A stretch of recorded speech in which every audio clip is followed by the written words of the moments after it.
Entonces tenemos el capítulo 13, vamos a leer el capítulo 13, algunos versículos solamente. Y allí dice la palabra, empezando el versículo 1, me paré sobre la arena del mar y vi subir del mar una bestia que tenía 7 cabezas y 10 cuernos, y en sus cuernos 10 diademas, y sobre sus cabezas un nombre blasfemo. Y la bestia que vi era semejante a un leopardo, y sus pies como de oso, y su boca como boca de león. Y el dragón le dio su poder y su trono y grande autoridad. Y saltamos ahora hasta el versículo 11 y dice, después vi otra bestia que subía de la tierra y tenía 2 cuernos semejantes a los de un cordero, pero hablaba como dragón. Y ejerce toda la autoridad de la primera bestia en presencia de ella, y hace que la tierra y los moradores de ella adoren a la primera bestia, cuya herida mortal fue sanada. También hace grandes señales, de tal manera que aún hace descender fuego del cielo a la tierra delante de los hombres, y engaña a los moradores de la tierra con las señales que se le ha permitido hacer en presencia de la bestia, mandando a los moradores de la tierra que le hagan imagen a la bestia que tiene la herida de espada y vivió.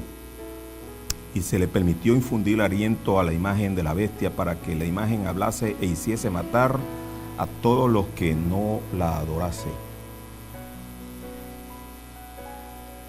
Y hacía que a todos, pequeños y grandes, ricos y pobres, libres y esclavos, se le pusiese una marca en la mano derecha o en la frente, y que ninguno pudiese comprar ni vender, sino el que tuviese la marca o el nombre de la bestia o el número de su nombre. Aquí hay sabiduría. El que tiene entendimiento cuente el número de la bestia, pues es número de hombre, y su número es 666. Y ahora sí pasamos al capítulo 19. Tampoco vamos a leer todo el capítulo, solamente desde el versículo 6 para abreviar allí. Entonces el capítulo 19, versículo 6. Y oí como la voz de una gran multitud, como el estruendo de muchas aguas, y como la voz de grandes truenos que decía, aleluya, porque el Señor nuestro Dios Todopoderoso reina.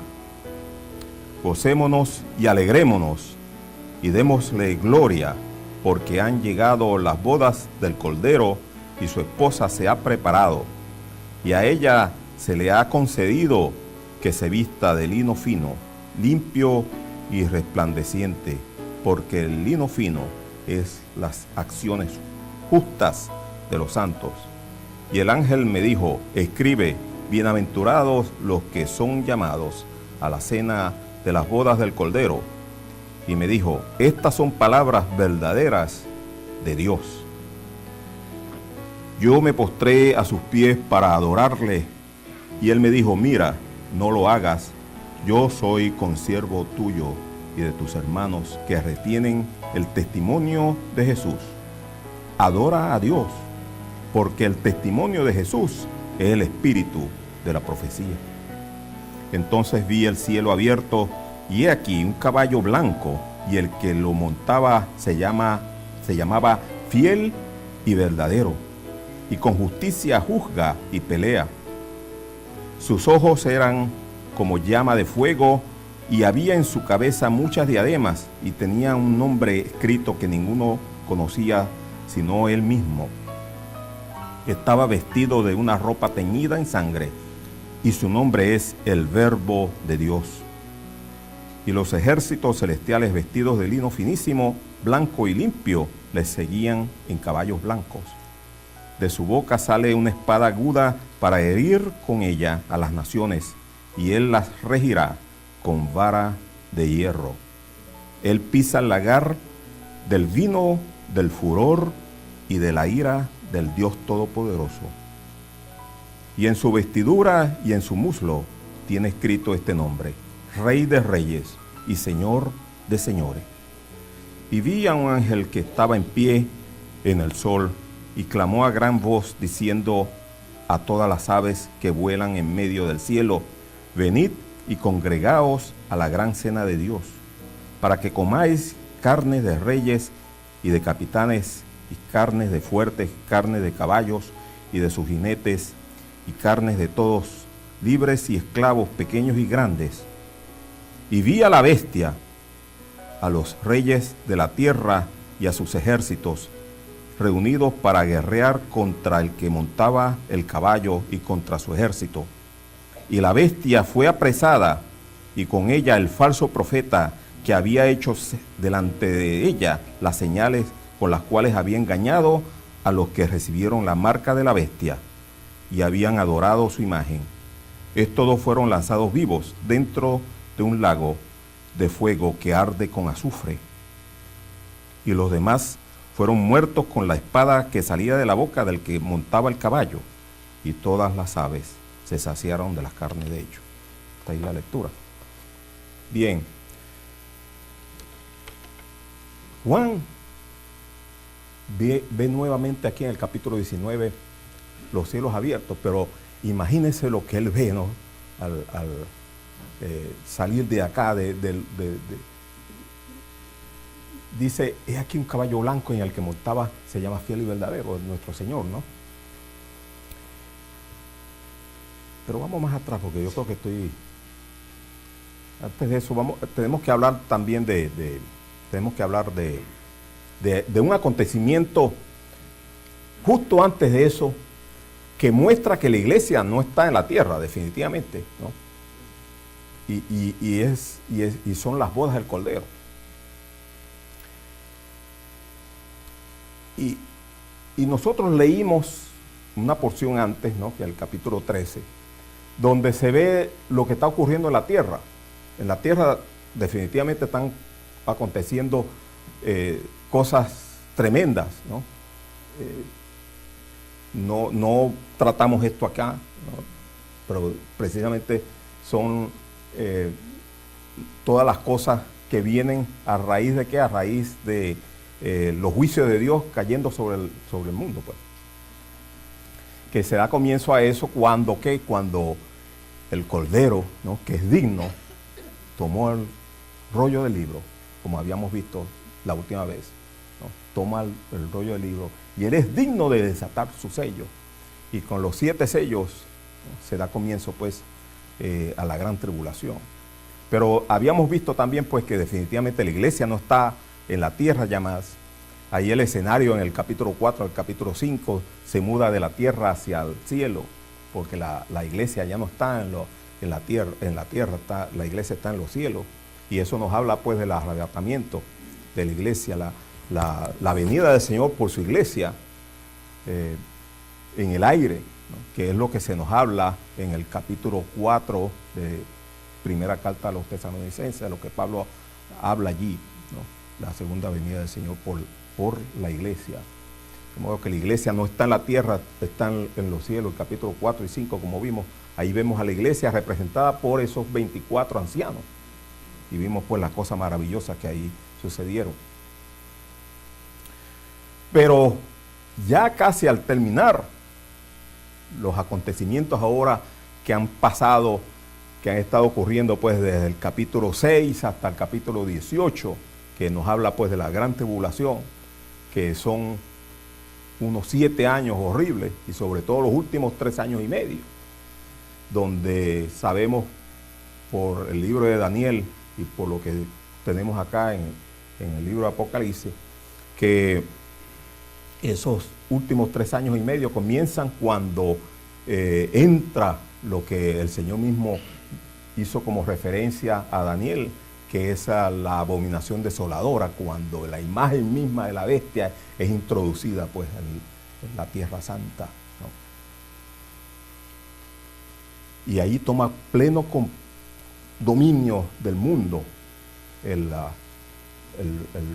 la bestia y el falso profeta, que entre ambos, ¿no? Ese dúo que leímos allí nosotros en el capítulo 13, conforman lo que prácticamente es el anticristo, ¿no? La bestia pues mostrándose como el que quiere tomar el lugar de Dios, y el falso profeta mostrando las señales y prodigios, ¿no?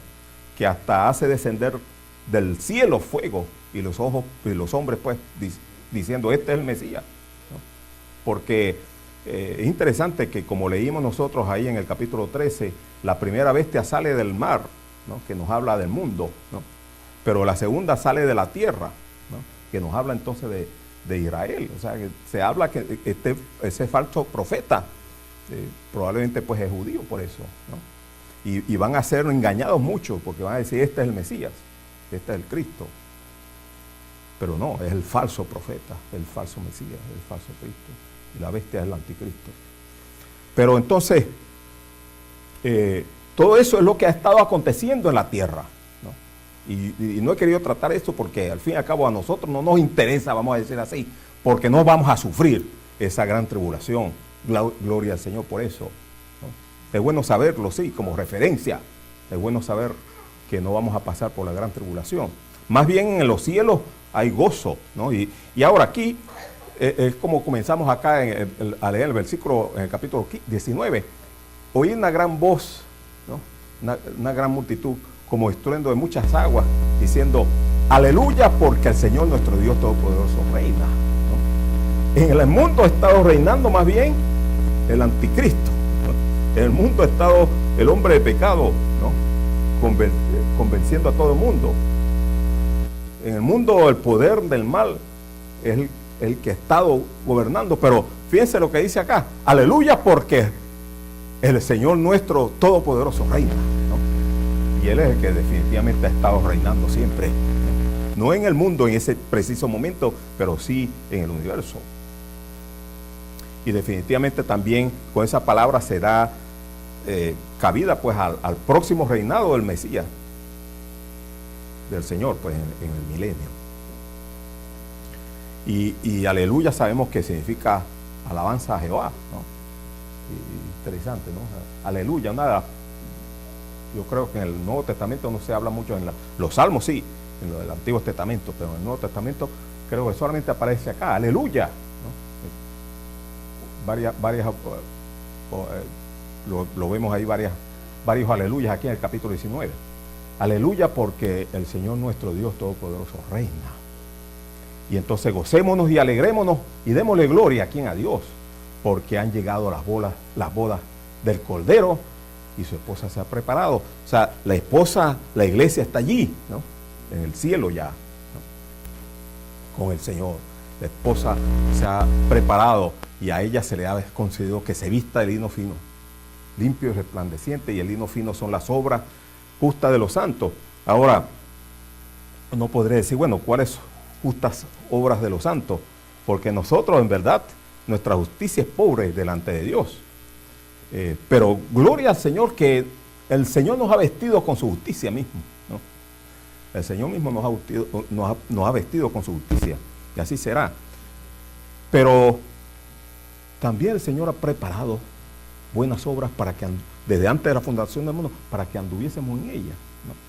Y así nos habla la palabra, ¿no? De modo que todo es de Dios, pero sí, definitivamente nosotros andamos en esas obras que Dios mismo ha preparado. Y aquí hace falta hacernos una pregunta, ¿no? Porque es interesante entender y comprender pues que ese vestido de la novia, ese vestido de lino finísimo, pues blanco y resplandeciente, que son las obras justas de los santos, que dan gloria a Dios, que de nuestra parte, ¿no? O sea, pensar que, y definitivamente todo es del Señor, sí, pero pensar tal vez en hacernos la pregunta, ¿en qué estoy yo aportando, ¿no? ¿Cómo son mis obras? Estoy yo precisamente poniendo un lacito más en ese vestido, ¿no?, de la novia. Es algo ya como para aplicación práctica para nosotros. Pero en definitiva sabemos que nuestra justicia es pobre delante de Dios, y solamente Dios es el único que nos puede vestir de justicia, y es él mismo el que ha preparado pues las obras de justicia por las cuales nosotros debemos caminar y andar.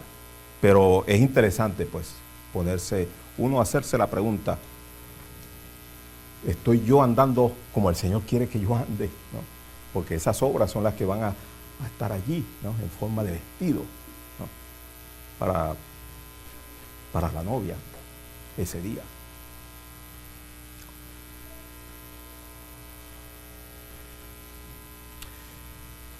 Y el ángel me dijo: bienaventurados los que son llamados a las cenas de las bodas del Cordero. Ahora tenemos aquí otra cosa, ¿no? Vimos las cenas, las bodas del Cordero, y ahora la cena de las bodas del Cordero. Y en esa cena son invitados, ¿no? Va a haber invitados. Y yo quisiera pensar que las bodas del Cordero son en los cielos, pero la cena de la boda del Cordero pienso que va a ser aquí en la tierra, ¿no? Invitados va a haber muchos allí. Y bienaventurados son los que son invitados. Por supuesto que la novia es invitada, porque sin la novia no hay boda, ¿no? Y nosotros somos allí, somos la novia. Nosotros, toda la iglesia, somos la novia del Cordero. Y es interesante, por ejemplo, pensar en las palabras que dijo Juan el Bautista, del cual el Señor mismo dijo que no había ningún otro más grande que Juan, de los nacidos de mujer, ¿no? Y sin embargo, el más pequeño en el reino de Dios mayor es que Juan, hablando pues de la iglesia, ¿no? Hablando del mayor privilegio que tenemos nosotros como la novia, ¿no?, como la iglesia, frente a aquel Juan el Bautista. Y Juan el Bautista es uno de los invitados pues a la cena de la boda del Cordero. Pero la iglesia, aún el más pequeño pues entre la iglesia, mayor es que Juan. El privilegio pues de nosotros ser parte de la iglesia. Pero bienaventurados todos los que son invitados a la cena de las bodas del Cordero. Y bienaventurados porque para ellos no hay muerte, para ellos, como vamos a ver al final del capítulo 19, ¿no?, como leímos allí. Pienso pues que la cena de la boda del Cordero es prácticamente el comienzo de esa gran etapa que es el milenio, esa etapa gloriosa pues en ese tiempo de paz. Entonces, bienaventurados los llamados a la cena de la boda del Cordero. Y me dijo: estas son palabras verdaderas de Dios. Y yo me postré, ¿no?, para adorar, viendo, maravillado pues de todas estas cosas que estaba viendo Juan. No le quedó más sino humillarse delante de aquel ángel que estaba diciendo estas palabras preciosas, sí, pero el ángel le dijo: no lo hagas, mira, no lo hagas, ¿no?, porque yo soy consiervo tuyo. Y eso, fíjese que aparece aquí, también aparece más adelante, capítulo 22 creo. No lo hagas, porque yo soy consiervo tuyo y de tus hermanos, que le tienen el testimonio de Jesús. Adora a Dios. ¿Por qué? Porque el Espíritu, el testimonio de la profecía, el testimonio de Jesús, el Espíritu de la profecía. ¿Qué significa eso? Que realmente la profecía, o la razón de ser de la profecía, es dar testimonio, es dar a conocer la persona del Señor, dar a conocer su obra, ¿no? A eso se refiere todo, ¿no? Esa es la razón de ser de la profecía. Muchos piensan, bueno, no, están interesados en la profecía porque nos hablan de acontecimientos futuros, en fin. Pero no, o sea, la razón de ser de la profecía es dar a entender la persona de nuestro Señor y su obra, ¿no?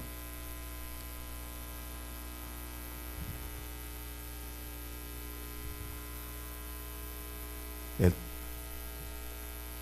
el testimonio de Jesús es el espíritu de la profecía. Adora a Dios.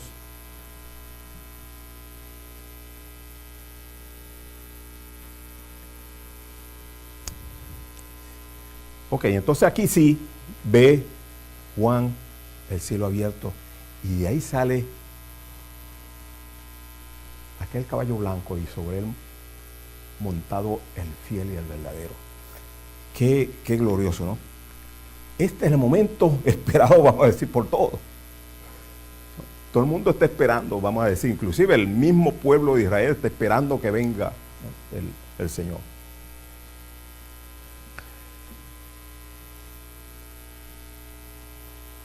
La naturaleza está gimiendo a una para que venga ese día.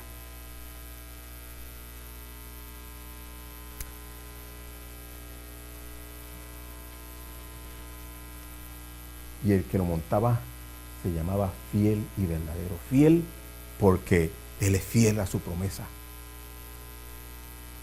Fiel porque pareciera que tal vez todo estaba perdido, pero ahí está, cumpliendo su promesa. Y aquí yo vengo. Y verdadero por su carácter, ¿no? Él es el verdadero Dios y la vida eterna, ¿no?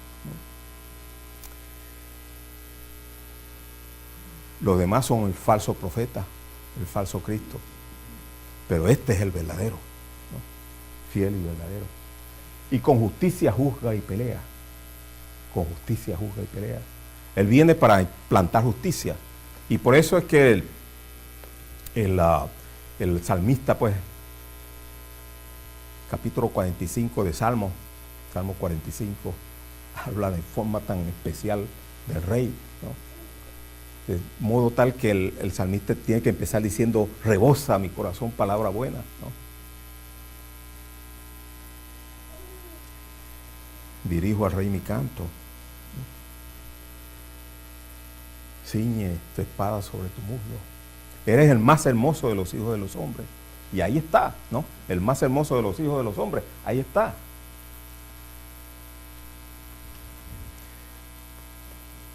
Y como dice el libro de los Hebreos, que Dios da testimonio de su Hijo, ¿no? Del Hijo dice: tu trono, Dios, ¿no?, es eterno y para siempre. Cetro de justicia es el cetro de tu reino. Cetro de justicia. Él viene a establecer, ¿no?, sus reinados de justicia. Por eso dice que con justicia juzga y pelea. Y viene a pelear, a guerrear, ¿no?, a la batalla con justicia.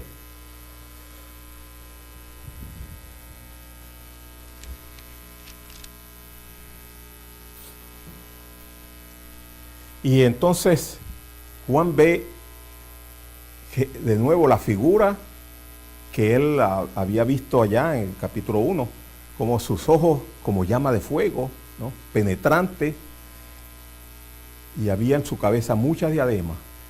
Y si uno ve, la bestia también tenía diademas en sus cuernos, pero estas son las verdaderas, ¿no? Estas son las verdaderas coronas que muestran que Él es el Señor de señores y el Rey de reyes.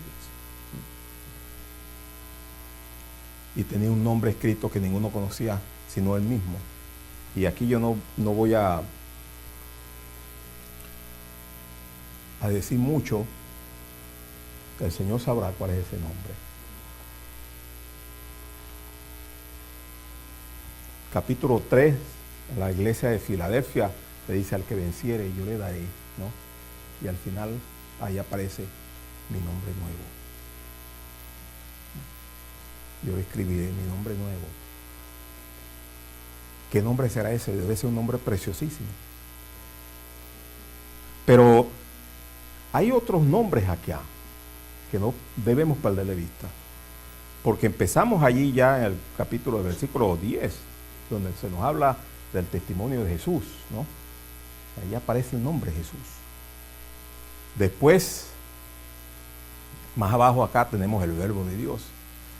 Pero antes de llegar ahí, dice acá: estaba vestido de ropa teñida en sangre, y esta sangre no es la de él ya.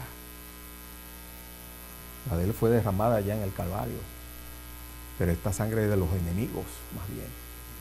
Y el verbo, y entonces dice, su nombre es el verbo de Dios. Entonces, un segundo nombre que aparece acá, ¿no? El verbo de Dios, el mismo nombre con que comienza Juan el Evangelio. En el principio era el verbo de Dios, que nos habla pues de la deidad,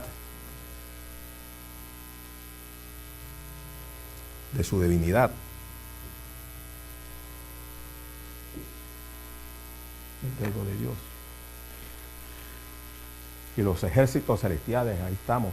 Y por supuesto también los muchos ángeles, vestidos de lino finísimo, blanco y resplandeciente, pues, en caballos blancos. De su boca también la espada aguda, como él la vio también allá en su visión, el capítulo 1, para herir con ella a las naciones. Y eso nos habla de, y las regirá con vara de hierro, nos habla de lo mismo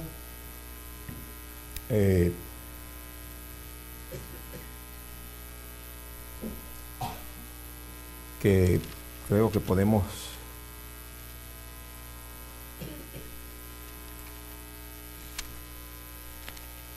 el Salmo 2, creo, ¿no? Que nos habla de el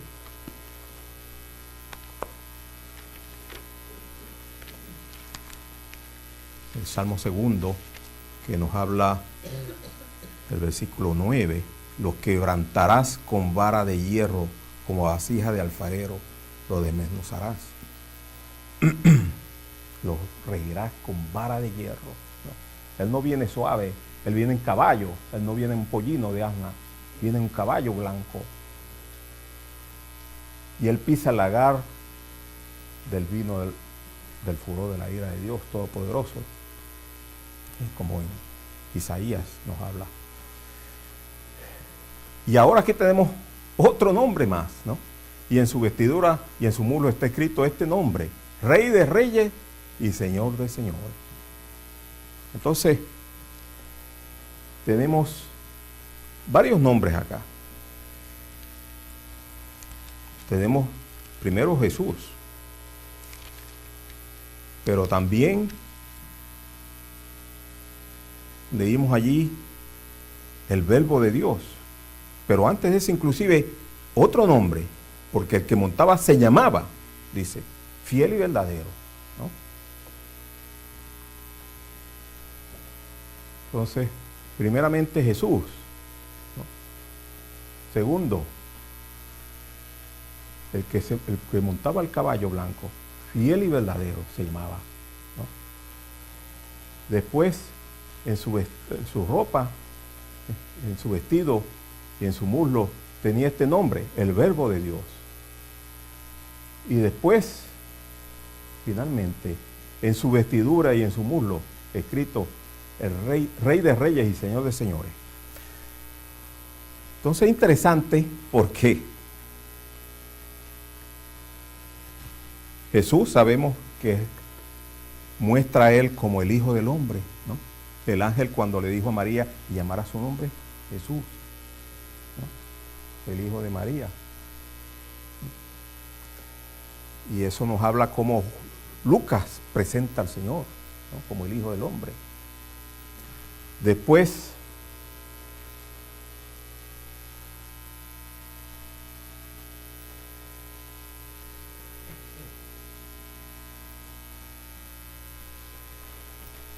fiel y verdadero, fiel a su promesa. Nos habla de su carácter como siervo, ¿no? Y eso nos habla de cómo Marco presenta al Señor, ¿no? Como siervo, fiel, ¿no? Después, por supuesto, el verbo de Dios como el Hijo de Dios, nos habla así el Evangelio de Juan. Y finalmente, Rey de Reyes y Señor de Señores, como el libro de Mateo, ¿no? Ahí tenemos de nuevo los 4 evangelios, como muestran al Señor Jesucristo, ¿no? Los 4 nombres, y por supuesto más el nombre nuevo, que no sabemos, ¿no? Pero debe ser un nombre bellísimo, ¿no?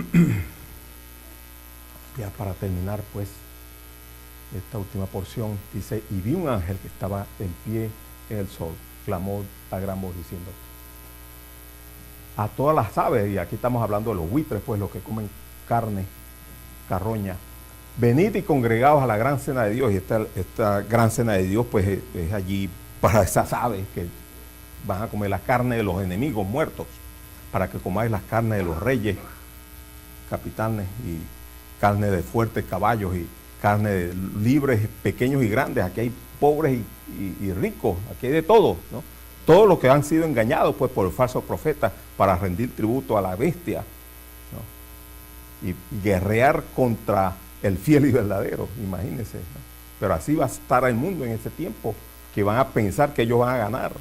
Así de engañado va a estar el mundo, que van a pensar que van a ganarle con armas, ¿no? Del mundo al que es Rey de Reyes y Señor de Señores.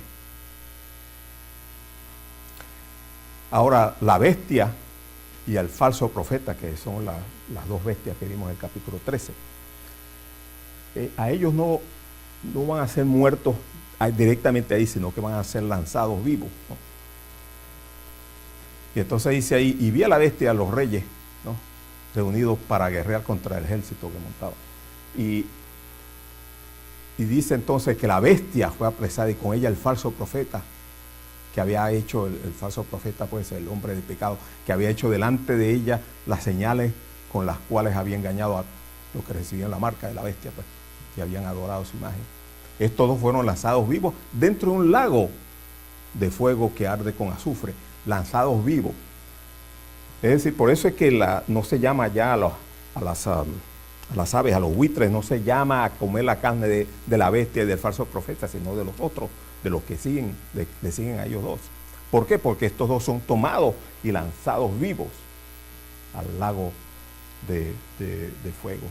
No van a pasar, el falso profeta ni la bestia van a pasar por el gran trono blanco, como vamos a ver después en el capítulo 20. ¿No? Ahí ellos no van a pasar por ese juicio, ellos están juzgados ya. El diablo y sus ángeles han sido juzgados ya. Es interesante entender esto. Por eso es que Juan, cuando escribe el capítulo, creo cuando habla del testimonio del Espíritu Santo, él dice porque el diablo ha sido juzgado ya. El diablo no necesita, él y sus ángeles no necesitan un trono blanco donde se les juzgue ya más. Por eso ellos son lanzados directamente al infierno, pues al lago de fuego que arde con azufre. Y los demás fueron muertos, todos los hombres, todos los que le seguían. ¿Cómo? ¿Por la espada de los que venían con el Señor? No, con la espada de la boca, ¿no?, del que montaba el caballo. Y todas las aves se saciaron pues de sus carnes. Es decir, que el Señor solo peleó allí con su palabra, ¿no?, con la palabra de su boca, liquidó a todos de una sola vez. Listos pues, muertos, para después sí ir al trono, al gran trono blanco, al juicio final. Vamos ahora. Padre nuestro, te damos las gracias por las verdades que tenemos acá, porque tus juicios son verdaderos y justos. Te damos las gracias pues porque la victoria está asegurada en Cristo Jesús para nosotros. Te damos las gracias porque vamos a estar, cuando Él venga, pues vamos a estar para siempre con el Señor, para prepararnos como esposa para las bodas del Cordero. Qué día qué tiempo tan esplendoroso ese.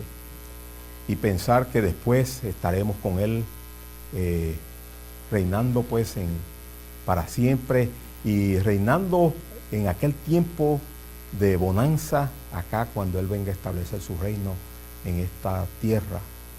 Te damos las gracias pues porque estas verdades tú nos las presentas para que nuestro gozo sea cumplido desde ya.